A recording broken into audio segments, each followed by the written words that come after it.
Assalamualaikum warahmatullahi wabarakatuh. Alhamdulillahi rabbil alamin. Wassalatu wassalamu ala ashrafil anbiya'i wal mursalin wa ala alihi wa ashabi ajma'in, amma ba'd. Kaum muslimin yang berbahagia, di video kita yang keempat ini kita ingin menjelaskan sedikit tentang salah satu contoh makna suatu ayat yang langsung ditafsirkan oleh Rasulullah Sallallahu Alaihi Wasallam, disertai dengan bagaimana beliau meluruskan pemaknaan yang salah, yang secara bahasa mungkin dekat, tetapi secara makna wahyu yang Allah Subhanahu wa taala kehendaki di dalam ayat tersebut justru tidak tepat. Contoh yang kita utarakan di sini adalah arti ayat ke-82 dari surah Al-An'am. Allah Subhanahu wa taala berfirman, "A'udzubillahi samil alim minasyaitonir rajim. Alladzina amanu wa lam yalbisu imanahum bidzulm ulaika lahumul amnu wa hum muhtadun."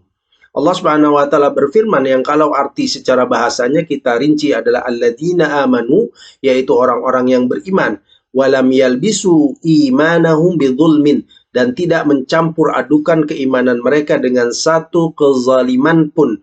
Ulaika lahumul amnu, niscaya mereka akan mendapatkan rasa aman di dunia dan di akhirat, wa hum muhtadun, dan mereka akan mendapatkan hidayah.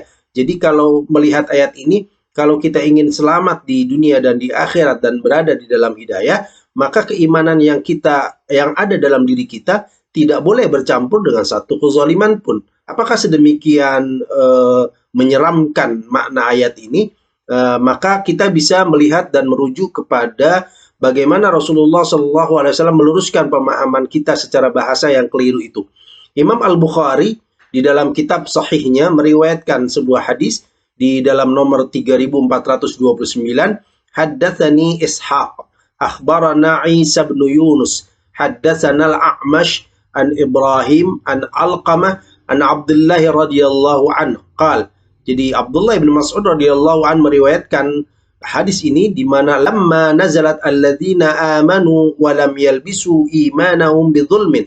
Ketika turun firman Allah Subhanahu wa taala, yaitu orang-orang yang beriman dan tidak mencampur adukan keimanan mereka dengan satu kezaliman pun, syaqqa dzalika 'alal muslimin. Hal ini membuat berat di dalam diri kaum muslimin karena mereka mengungkapkan hal ini di hadapan Rasulullah SAW. Faqalu ya Rasulullah ayyuna la yadhlimu nafsah.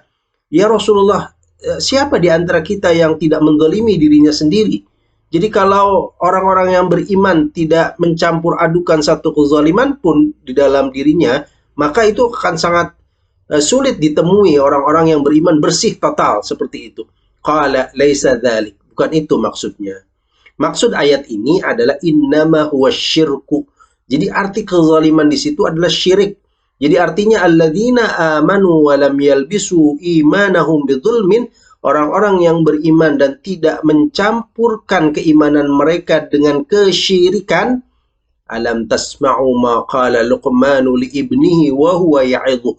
Apakah kalian belum pernah mendengar firman Allah Subhanahu wa taala yang dikatakan oleh Luqman kepada putranya saat dia memberikan nasihat kepada putranya, ya bunayya la tusyrik billah innasyirka la zulmun azim, dalam surah Luqman ayat 13.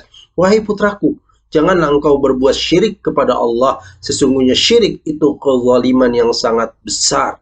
Ini dalam riwayat Imam Al-Bukhari. Jadi sekalipun secara bahasa bisa diterima sebagai suatu makna, tetapi setiap firman Allah Subhanahu wa taala, tafsirnya yang mengetahui hal itu lebih dekat dan lebih lurus adalah apa yang diajarkan oleh Rasulullah Sallallahu Alaihi Wasallam, dan itu disampaikan oleh Rasulullah Sallallahu Alaihi Wasallam tanpa rasa malu dan tanpa rasa risih, bahwa ketika ada kesalahan di dalam mentafsirkan, maka beliau pun memberikan pemahaman yang benar sesuai dengan wahyu yang dikehendaki oleh Allah Subhanahu wa taala. Subhanakallahumma wa bihamdika asyhadu an la ilaha illa anta astaghfiruka wa atubu ilaik. Assalamualaikum warahmatullahi wabarakatuh.